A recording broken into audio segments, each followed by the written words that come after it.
Je suis Johan Nior, je suis agent d'élevage avicole dans un élevage de canards. Agent d'élevage avicole, c'est recevoir des petits canetons un jour pour les amener à un certain poids, à un certain âge, et à 21 semaines ensuite ils pourront aller dans les bâtiments de reproducteurs. Ici, quand on démarre la journée, on prend notre douche, on se change, on a une tenue qui est réservée à l'élevage uniquement. On a vraiment une partie technologique qui est importante dans les bâtiments parce que du coup les ordinateurs à l'entrée nous permettent d'avoir des données vraiment précises sur la température, sur l'hygrométrie. Le ressenti de l'éleveur, lui, quand il va dans le bâtiment, est une autre phase. Donc on a une observation visuelle des animaux, simplement voir s'ils sont bien répartis dans le bâtiment, s'ils ne sont pas tous d'un côté, s'ils ont l'air effrayés ou alors humides, sales. L'expérience évidemment compte beaucoup.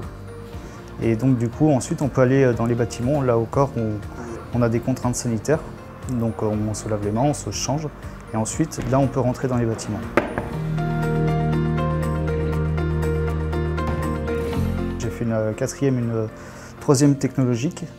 J'ai ensuite fait un BEP élevage avicole à Bressuire, et je suis venu ensuite en Vendée aux herbiers dans un lycée agricole où j'ai fait un bac pro CGEA et ensuite un BTS production animale.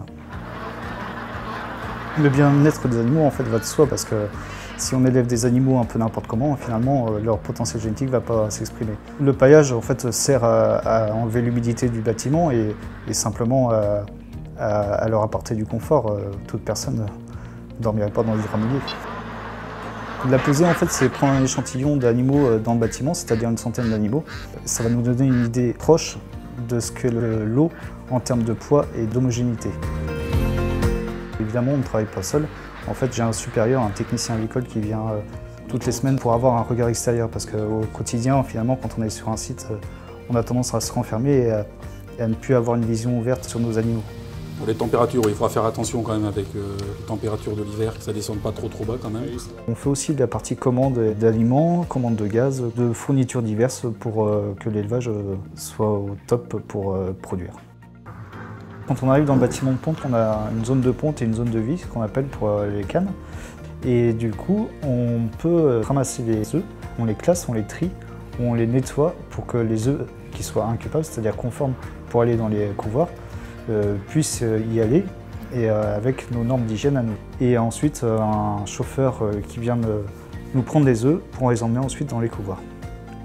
Les cannes, quand elles partent, du coup, on fait un grand nettoyage de fond en comble du bâtiment.